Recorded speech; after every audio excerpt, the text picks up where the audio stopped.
Power TV ప్రతిక్షణం ప్రజల పక్షం.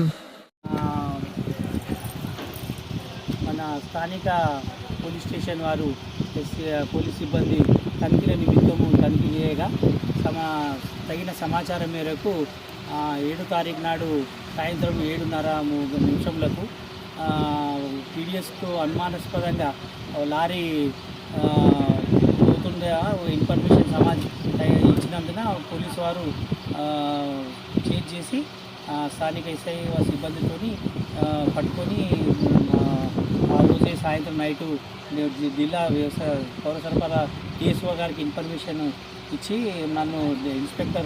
నేను కాటి నర్సింగ్ ఇన్స్పెక్టర్ గారిని పోయి చూసి ఏంది అని చూడు అని చెప్పి ఆ రోజు నైట్ కాకుండా మార్నింగ్ వచ్చి సాటర్డే మార్నింగ్ వచ్చి ఆ రైసు డ్రైవర్ను విచారణ చేయగా రైసు మాత్రము పీడిఎస్ రైస్ ఉండి వివిధ రంగులలో స్థానిక బియ్యం ఉండి అవి పీడిఎస్ రైస్ అంటే రేషన్ కార్డుకు సంబంధించిన బియ్యంను తేలి ఆ బియ్యంను సంచులలో నింపి పంపిస్తుంటే డ్రైవర్ గారిని ఇది ఎక్కడి నుంచి ఎక్కడ తీసుకొస్తున్నాం అంటే హైదరాబాద్ నుంచి మహారాష్ట్ర గోండి తీసుకుపోతున్నా అని సమాచారం ఇచ్చిండు. మిగతా ఏంటిది బియ్యం ఎక్కడ తీసుకున్నావు, ఎక్కడి ఓనర్ ఎవరు, అమ్మిన ఆయన ఎవరు, ఉన్నోళ్ళు ఎవరు అని అడగగా ఇలాంటి సమాచారం నాకు తెలియదు అని చెప్పిండు.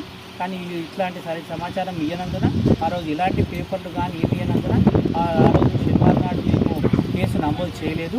తిరిగి మళ్ళీ వాళ్ళ ఓనర్తో మాట్లాడి చేయించి ఈరోజు అనగా 13/8 ఈరోజు ఉదయం నుండి సరైన సమాచారం స్వీకరించి ఈ రోజును పంచనామాలతో నిర్వహించి పీడిఎస్ బియ్యంను హ్యాండ్ ఓవర్ చేసుకున్నాం.